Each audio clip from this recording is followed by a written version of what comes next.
many a Zoom quiz has started in a very stressful state because of... Bro, I can't. I think I've done one, and I was like, this is the most depressing thing I've ever done in my life, and I just can't. I can't. I thought you were cannot. going to say you've done loads of them. You're like, I did one. No, and it was quite enough. no.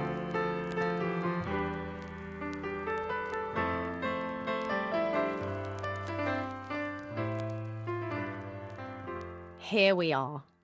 Here we are. A conversation between Lucy Eaton and Maddy Hill.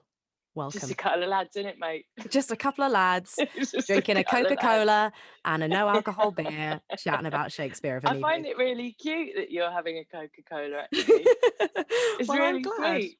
Maddy, for those of you who are foolish enough to not know who you are best known, really, as fabulous EastEnders soap award winner and now star of Casualty.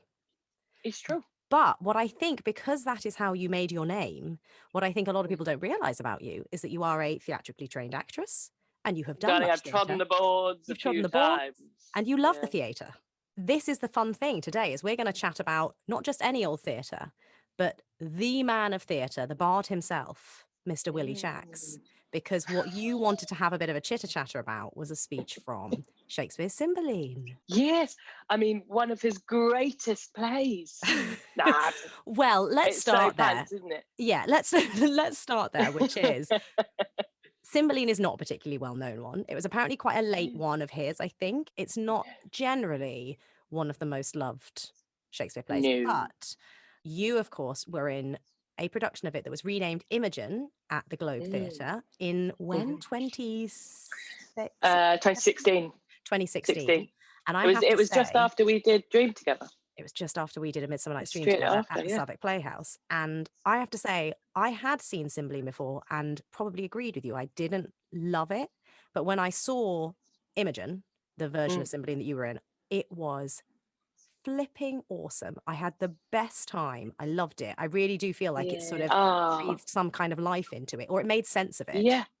Yeah. So what was it like for you? Or why don't you just give us, if you can, the briefest synopsis of Cymbeline? Sort of what's it about? Well, it's very much about Imogen. But God knows what he only features at the beginning and at the end. Cymbeline is Imogen's dad.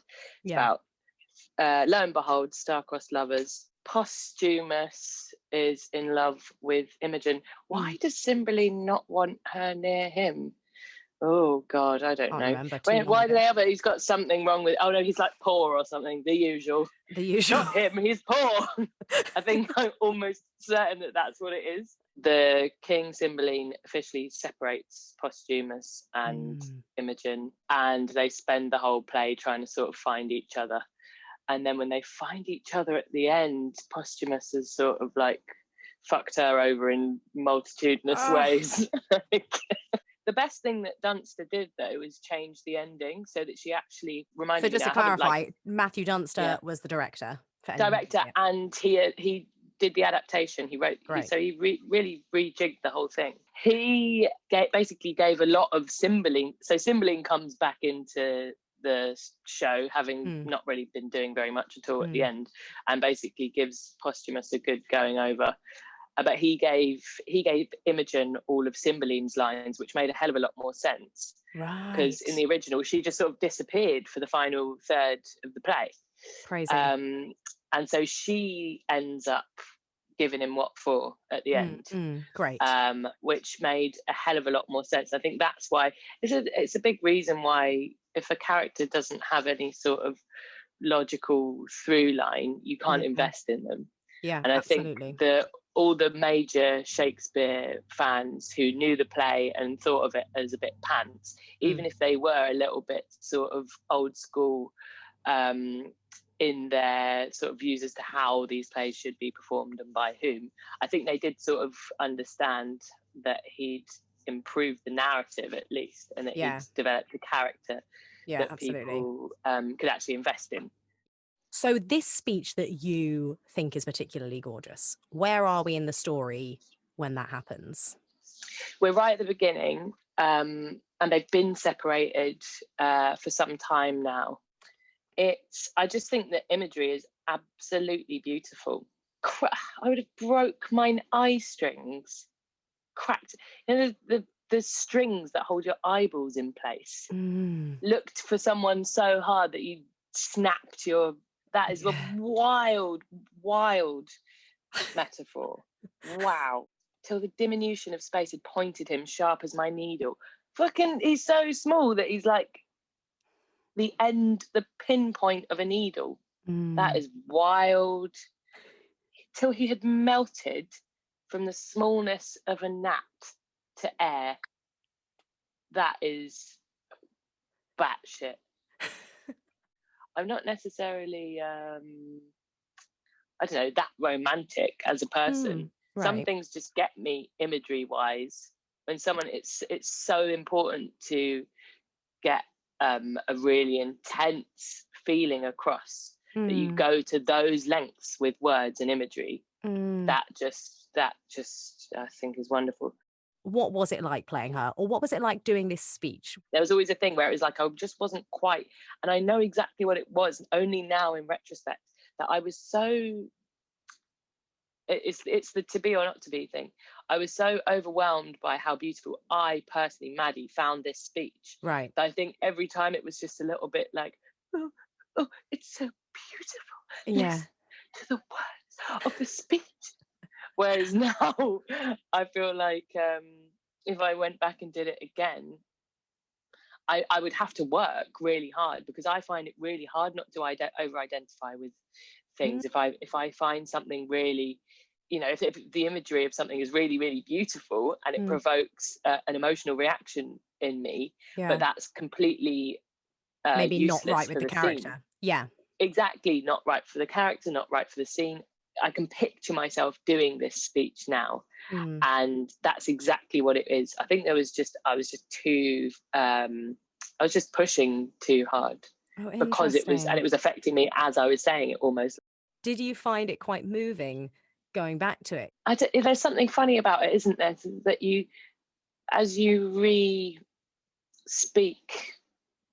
almost every phrase, every word, you're transported physically back to exactly where and how you performed it, and what the temperature was like on your skin, where you were in the play, what the light was like, who you were with, whether you were really hot or really cold. It's weird just by reading words. And nothing else is quite like that, is it? The Globe is such a specific entity all of its own. What did you find were like the particular highlights or the hindrances? What were the hard things and what were the joys? Most people say, everyone says the hardest thing is sound, obviously, because there's a hole in the top. I remember actually very distinctly, because we did it from September into October, and we had a real heat wave for the first week or two. Right. And then, how it does that in London, I find every year you have another heat wave in September, and then it just drops off, and it feels suddenly very cold for a week or so in October.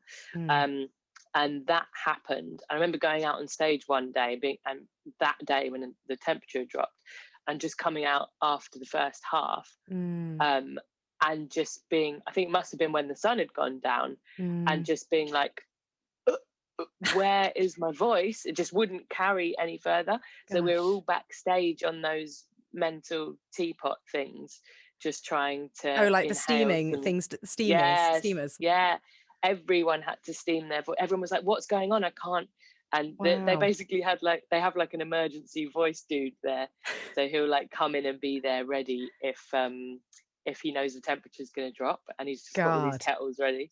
So it worked, but that was mad. But also obviously the main thing is the intimacy of having everyone standing at stage level and feeling like they're with you. And for me personally, that was only ever there's something about those first 2 or 3 rows. They never looked bored. For some reason, they just always felt involved. They always felt like they were with you on because they can't believe they're so close, and they can't believe they're in shared light with you. Can I just say how lovely it is, and how it's actually making me quite emotional? It's reminding me of a moment I had in the summer I haven't spoken to anyone about, obviously you have because you've been doing this, but I haven't spoken to anyone about live theatre in this kind of detail, obviously. Yeah. And going into that kind of detail and revisiting senses and stuff is... We will survive.